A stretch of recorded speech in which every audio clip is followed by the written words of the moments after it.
Ready?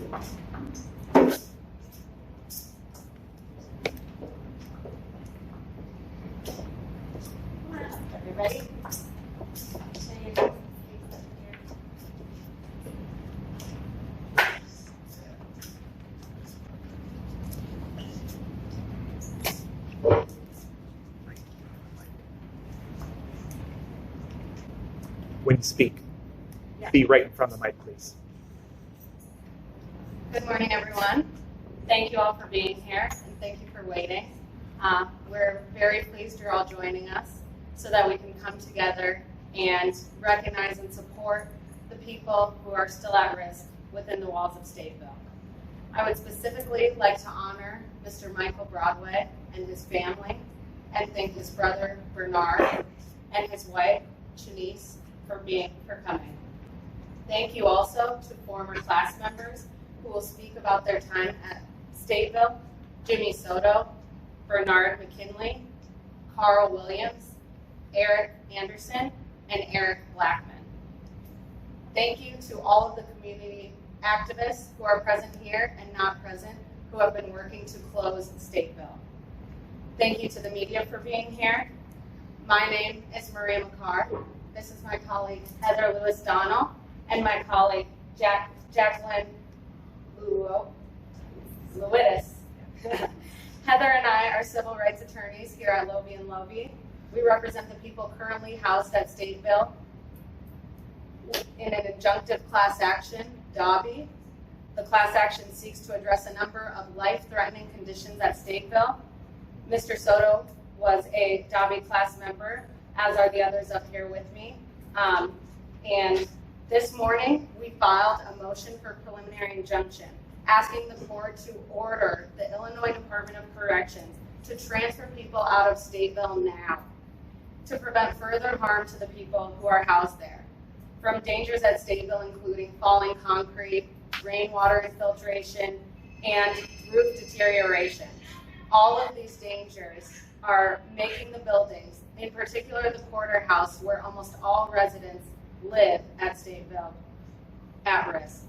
I will now turn the podium over to my colleague Heather, who will explain the basis of the plaintiff's motion filed today. Thank you, Maria, and thank you everyone gathered here today. Today we filed a motion for preliminary injunction to get class members, residents of Stateville out of there now, to be transferred as soon as possible. Right now there's over 420 residents at Stateville who are at risk of dire injury due to the structural vulnerabilities, degradation, and deterioration of those buildings that put them at risk of serious physical injury or even death. We want to honor that one of our class members, Michael Broadway, passed away in his cell this past June. And we want to honor his memory here today, and we're thankful that members of his family will be here later today. But the conditions at Stateville are dire and terrible. You can see some photos here. Experts agree, and the basis of our motion is that structural engineering experts, one that was appointed by the court back in 2019, who did a full evaluation of the buildings at Stateville, concluded that certain buildings were at imminent risk of causing harm. As a result, IDOC had its own structural engineer, an independent expert, come and review in particular the Porterhouse, which has 4 cell blocks where virtually all class members currently reside. That Porterhouse dates back to the 1920s. It opened in 1925, and it should no longer be housing anybody by the state of Illinois in a prison. That's because the physical building is crumbling.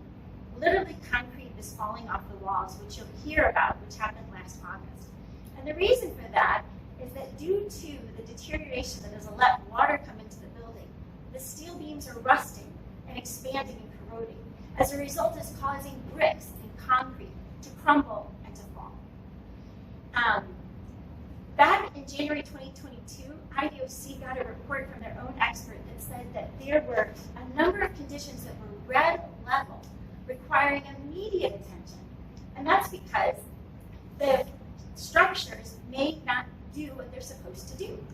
And it could cause things like concrete or bricks to fall. Well, guess what? Those repairs that were needed and required immediate attention, other than some repairs to the shower, didn't happen.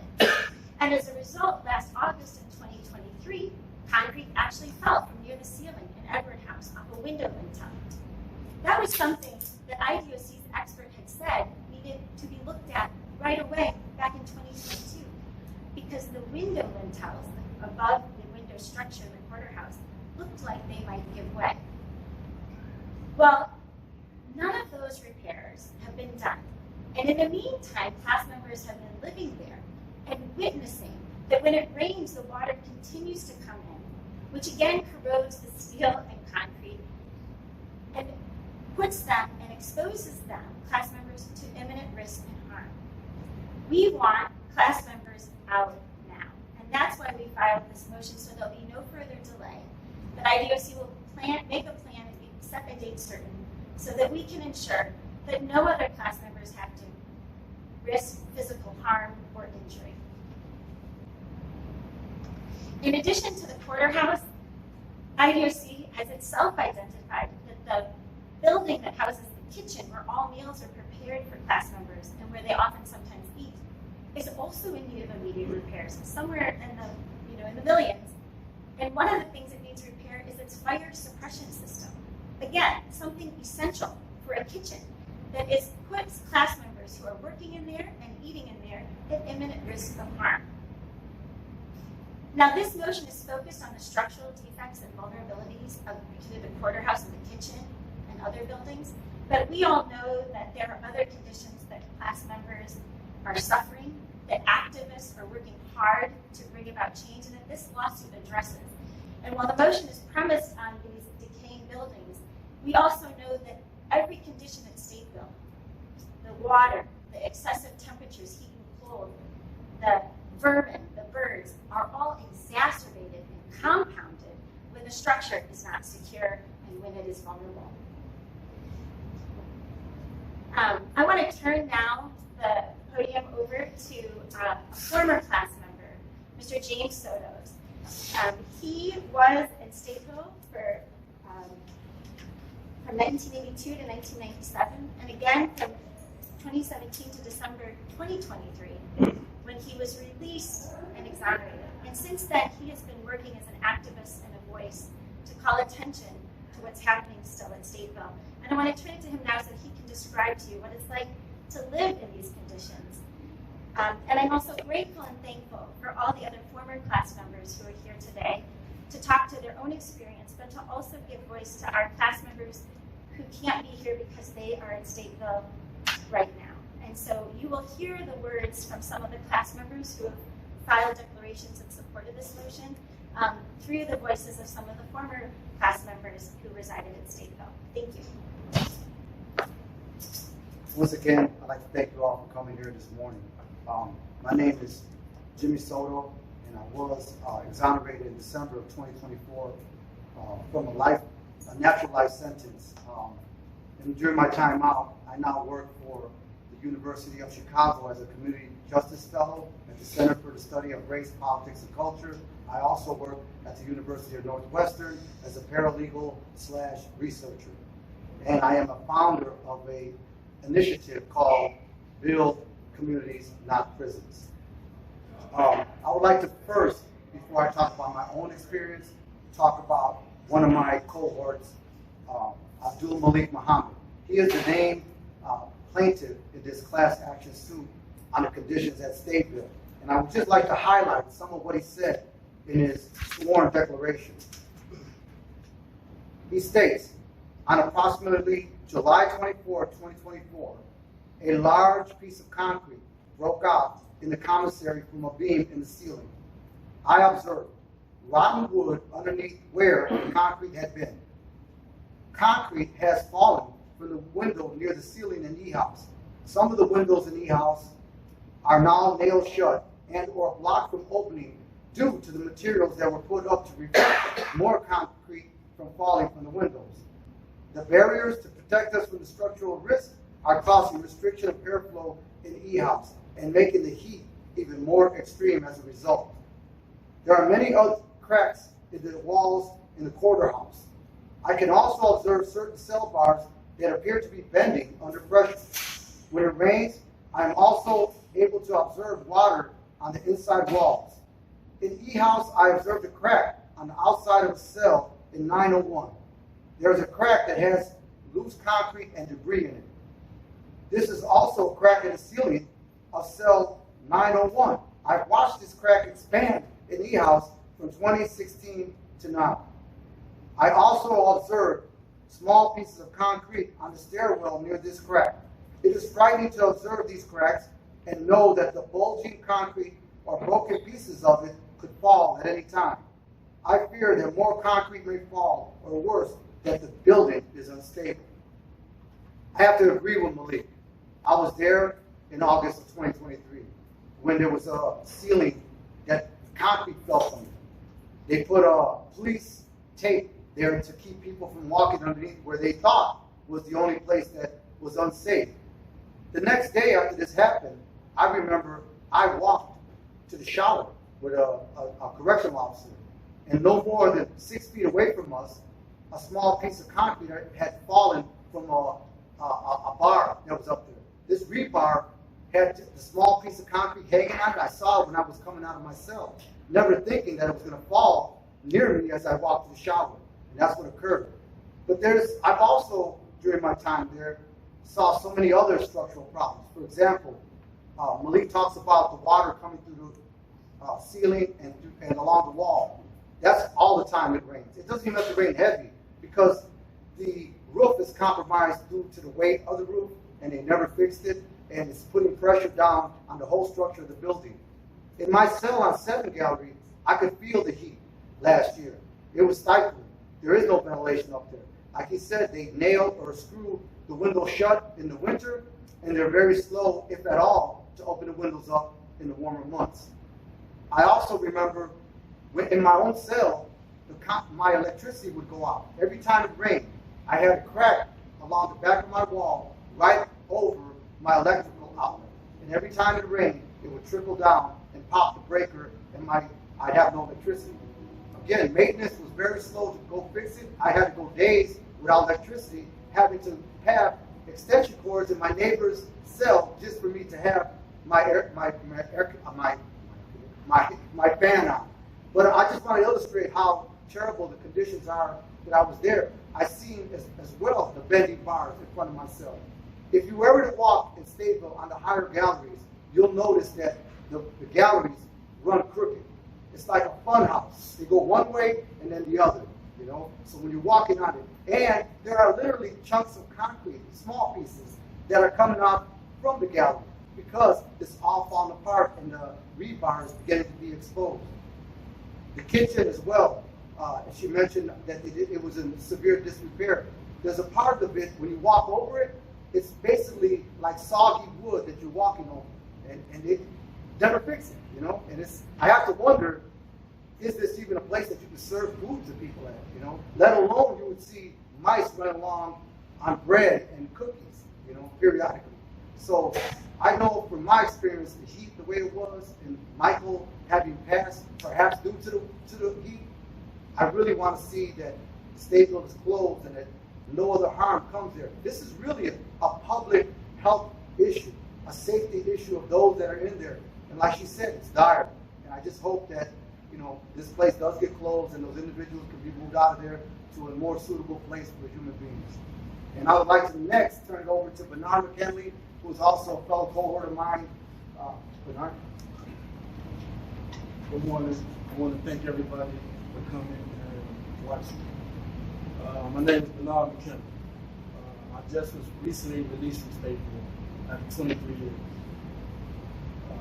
As we speak right now, I'm a law student at Northwestern, as well as a paralegal for Northwestern University and a legal researcher. Like my brother Jimmy spoke, you know, there's so many inhumane conditions that's dealing with Stateville that, you know, Stateville has to go.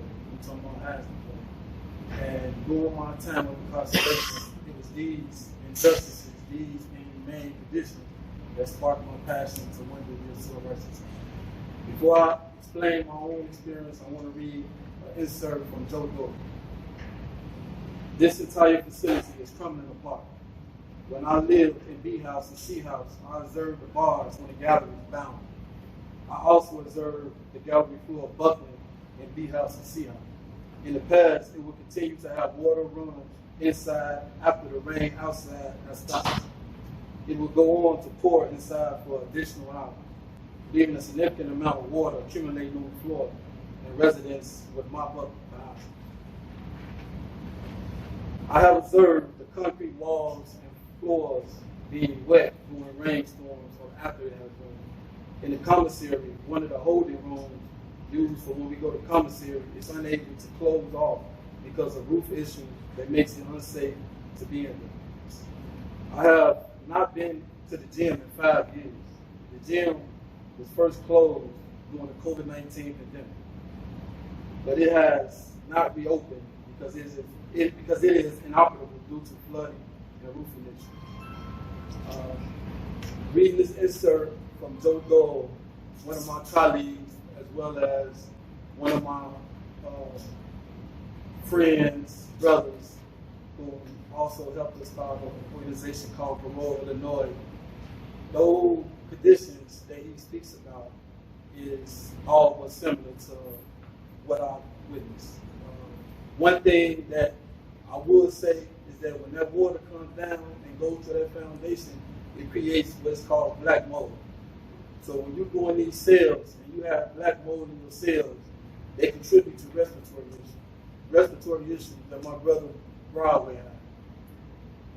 These conditions is pure torture.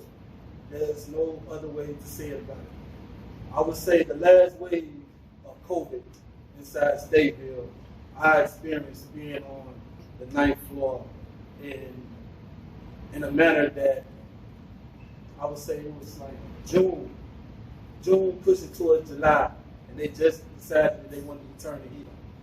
Now, keep in mind that the heat is pretty much blowing directly into my cell because I'm in front of one of the vents. Now, during this time, IDOC, Stateville in particular, didn't have no ready plan for when Omicron came in. So what they did, they considered themselves trying to create herd immunity. And what they did, those that was positive stayed in the cell with those that was negative in order to create that herd immunity. So I ended up catching COVID right after my cell. And in that aspect, the black mold and conditions with my underlying health condition, which is asthma, exacerbated, but I had to be sent to healthcare. Probably the same circumstances that Broadway had to deal with in regards to his health, dealing with black mold. I just want to say that, Stateville has been unsafe since I've been in, and I've been there since 2016. When you come in and you can see a whole rainfall of water coming through the light fixture, there's the issue. The foundation, you can see from the top to the bottom, is crumbling to pieces, and it's like, Stateville needs to close, and I'm here right here to support the close of Stateville. Thank you. Thank you, Bernard. I'm next going to ask Carl Williams to step up and say a few words. How you guys doing? My name is Carl Williams. I'm a business owner. I also work with several organizations fighting when it comes to social justice issues that plays community and those who are system impacted inside the prison and those who are released from prison as well. And I too was released in 2020, August 11th, and I have been continuing to push forward and fight for my wrongful conviction as well and my actual innocence. So I wanted to share and just add on to the man that you just heard when it comes to their voices and give my voice in support of Mr. Anthony Ellis. He said there are cracks on the wall and cement in the cell house as well. He says, I was in E House when concrete fell from the ceiling in August 2023. And I believe I was living in cell 507 at the time. I was standing in my doorway when the concrete fell. On that day in August 2023, I saw a flash and heard a loud boom, and a piece of concrete, approximately the size of 2 fists put together, fell from the ceiling to the floor, landed about 2 feet away from Officer Grant. We had just jumped out of the way. Before the concrete fell that day in August 2023, I saw loose concrete in the interior walls and ceiling. About 10 days after the concrete fell in August 2023, I was moved out of E-House for approximately 10 months. When I returned to E-House, there were plywood 2x4s on the interior walls being used to support the concrete and the windows. The barrier put up to prevent the concrete from falling seemed to prevent some windows from being opened. Staff has not opened other windows that appear to be functional. Me being a person who was in Stateville for over 20 years and being incarcerated, I have seen many of these horrible conditions that these men speaks about. The falling concrete, the horrors of the water when it comes to the rust being in the water, the many memos that has went out when it's telling the officers not to even drink the water because it's high in radium.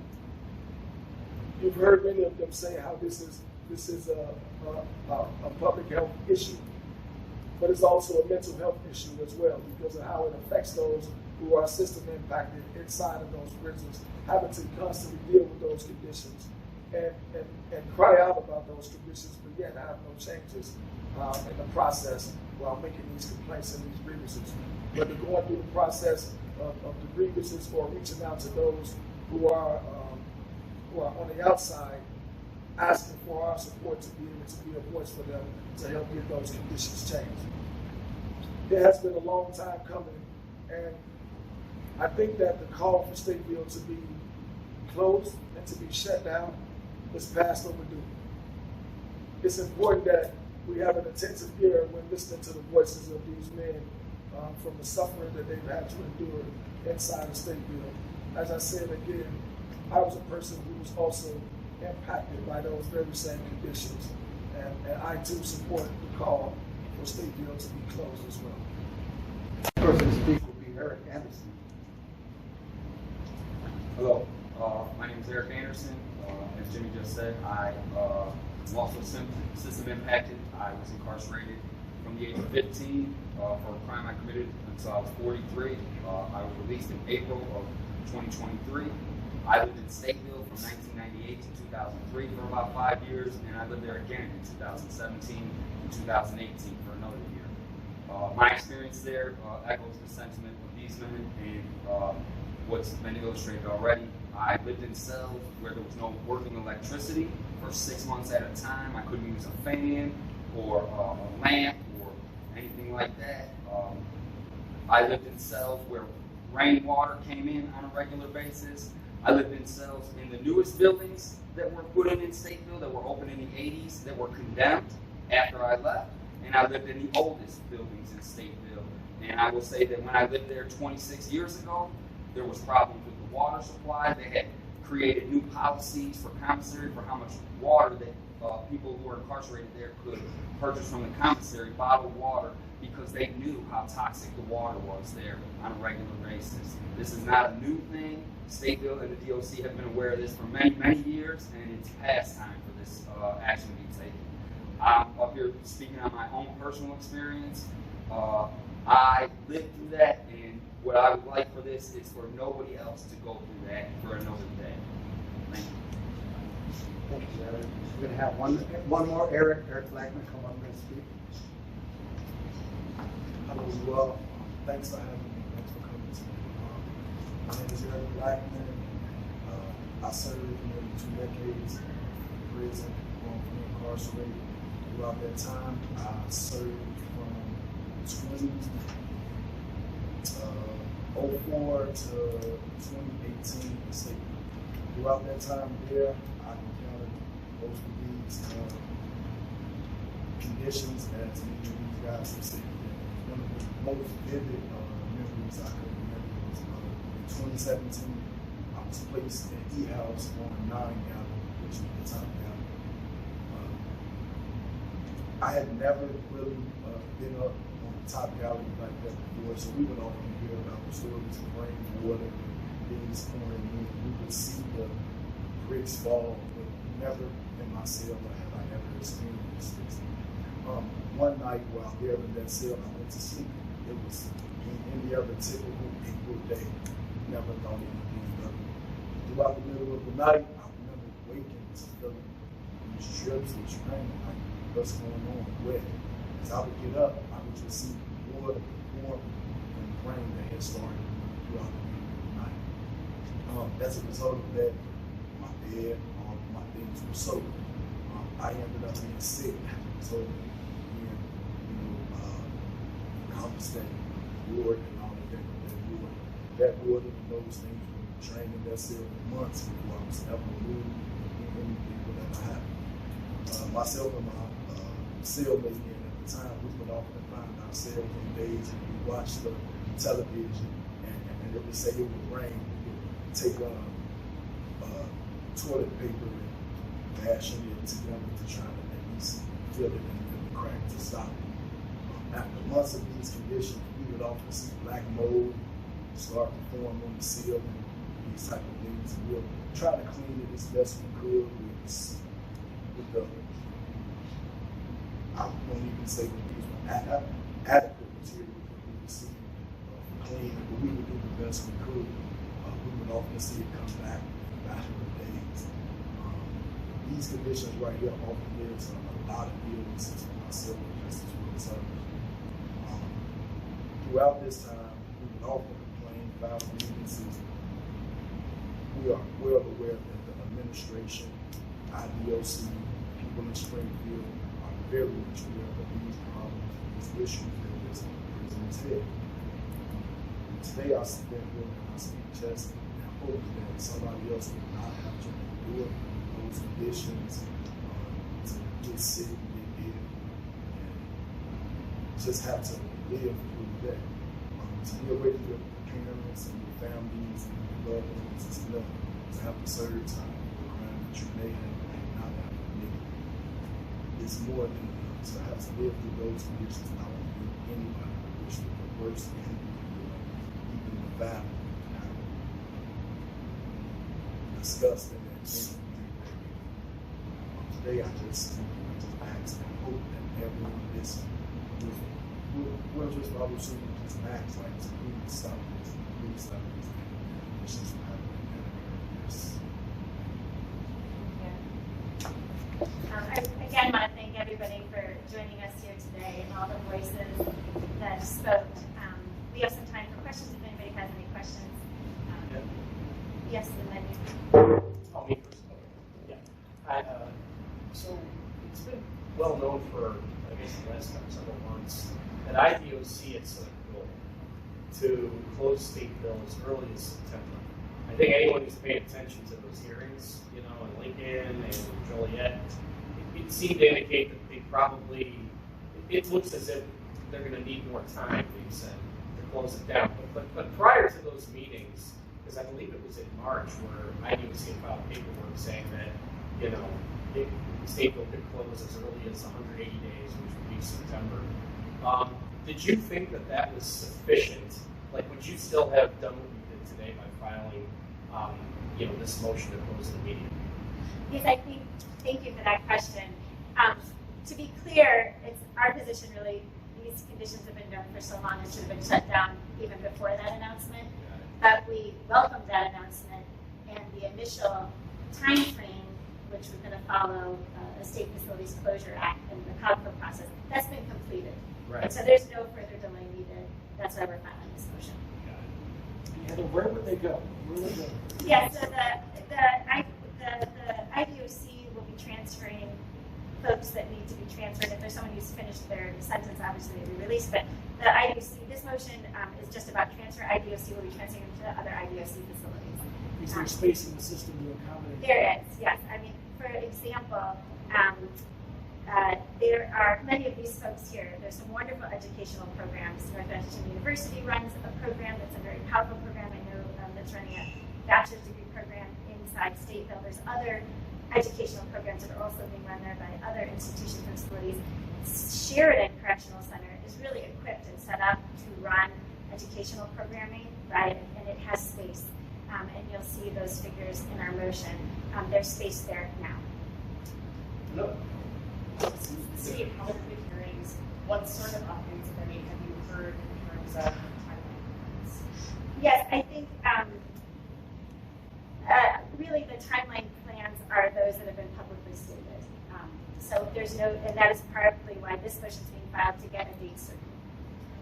I don't know if you have an opinion on this, but you know, at the COCTA hearings, you know, the day that, you know, the very last day after, you know, everything's concluded, the whole process, they didn't even have a quorum to vote on any recommendations. I mean, I believe they came out with some recommendations anyway, but like, you know, what is that? Does that say anything in your opinion about state government's priority when it comes to the prison system, when it comes to an issue like this? Yes, I think, well, that's really outside the scope of this case and this motion, but I think we were expecting that the hearing would result in its advisory opinion to respond to ISDOC's recommendation to follow the legislative process. You know, it didn't happen, but regardless, separate and apart from that, because this really isn't part of the COGFA process, this civil rights lawsuit's been in place since 2013, when actually a pro se litigant, Mr. Lester Nabi, filed this class action. And so, you know, this has been pending and these conditions have been issued well before that process even started. Thank you so much. We're really very grateful for your presence here today, and especially for